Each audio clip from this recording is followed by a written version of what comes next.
Justice Minister Jody Wilson-Raybould says the Liberal government will back a bill that calls for full implementation of the United Nations Declaration on the Rights of Indigenous Peoples, UNDRIP, a move that could have wide-ranging consequences in Canadian law. Speaking in Gatineau, Quebec, late Monday at an event commemorating UNDRIP, the Vancouver area minister said the Liberals are now prepared to support an NDP private member's bill that would force the government's hand to implement all provisions of the declaration, something the government has been loath to do in the past.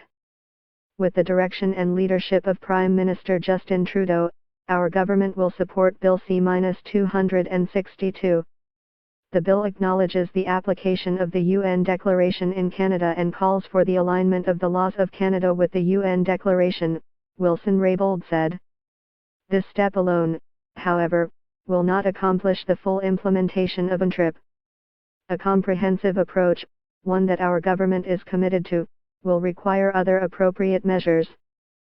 Bill C-262, sponsored by MP Romeo Saganash, who was also part of an international team that helped craft the declaration, would ensure all Canadian laws are consistent with UNDRIP and calls for the creation of a national action plan to ensure implementation across jurisdictions.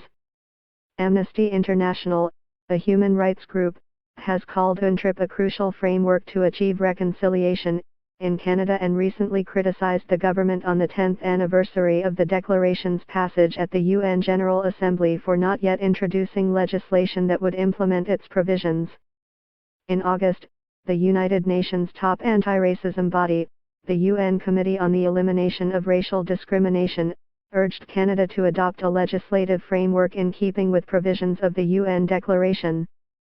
Importantly, UNDRIP recognizes the rights of Indigenous peoples to be free from racial discrimination, the right to self-determination and autonomy with regard to their internal and local affairs, the right to financial compensation for confiscated lands, and demands states obtain free, prior and informed consent before approving activity including natural resources extraction on Indigenous land.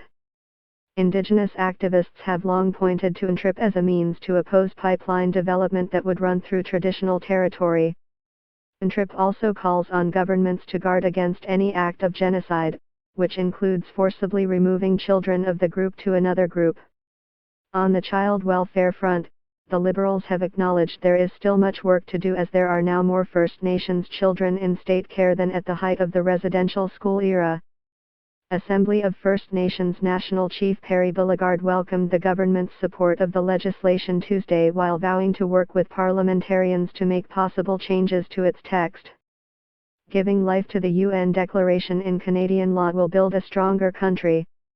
First Nations are looking forward to their opportunity to provide input and comment on the bill as it works its way through the parliamentary process. I do want to acknowledge and lift up MP Romeo Saganash for his determination, perseverance and strong stand for our peoples and our rights.